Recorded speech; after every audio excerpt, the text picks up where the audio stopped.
My name is Mary Ann Sigler, and today I'm going to demonstrate how we translate written text into Braille for our blind students in public schools. Louis Braille was quoted, "Live without seeing, but be who you are." What would you do if you woke up and you couldn't see, and the doctors told you that it was permanent, that you could never read or write or drive? Your entire world would change. Throughout history, unfortunately, in primitive times, blind people were considered useless. They were not considered productive citizens. They were thought to be handicapped or retarded.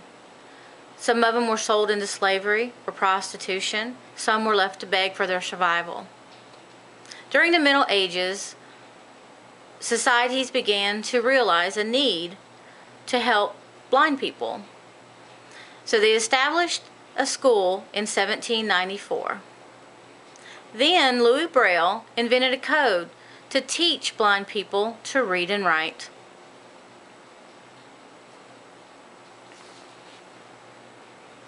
I will explain how public schools provide brailled documents, workbooks, and worksheets to our students.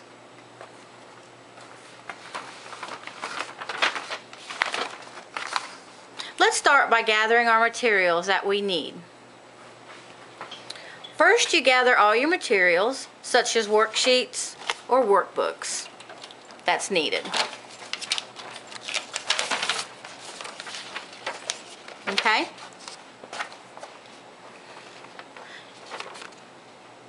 You will also need a scanner, and you will need a computer program called Duxbury to translate the text into Braille. Also, a special embosser is needed. This machine right here is called an embosser. Once you are set up with your materials, we can begin to scan. You take your document and you place it into the scanner. Make sure that it is face down and that it is aligned correctly. On our computer program, we have the scanner program.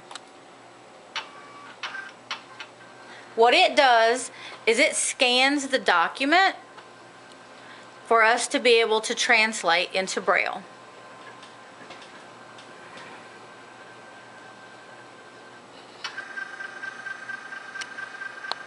Then what you have to do is you have to highlight your text and copy and paste into the Duxbury program. So we highlight it, we go to Edit, Copy. Then we open our Duxbury program. Edit and paste.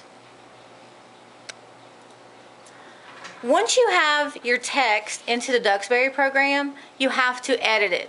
You have to make sure that it's aligned correctly. You have to check for spelling errors before you can emboss it. So let's do a few things. I have to align it. I have to delete.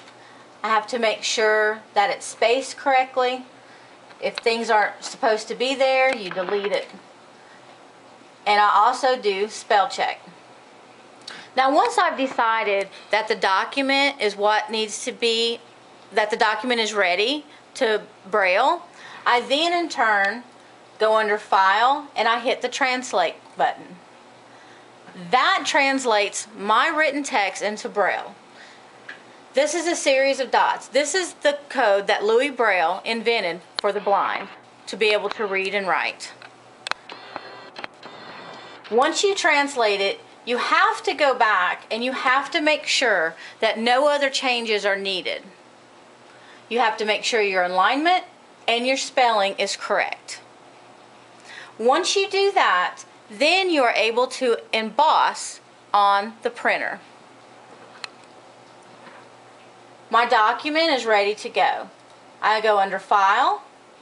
I have to save my document as well. This is English Workbook page 141.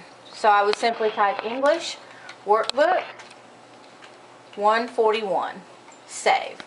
Now once it's saved, we can then send it to the embosser. You go under the File menu, Emboss. You decide how many copies you want, and then you hit OK. It's very loud, but as you can tell, it embosses the page for the student. When it is finished, it looks like this. I don't know if you can see where the dots, how the dots are embossed, but this is what Braille looks like. So today I showed you 3 steps of how to Braille workbooks, worksheets for our blind students in public schools. We scanned the document, we copied and pasted, and we embossed it. With the right tools and proper education, blindness is not considered a handicap, but an inconvenience. Blind students need what we call ABCs. A, they need an advocate. B, they need to learn Braille. And C, they need a chance.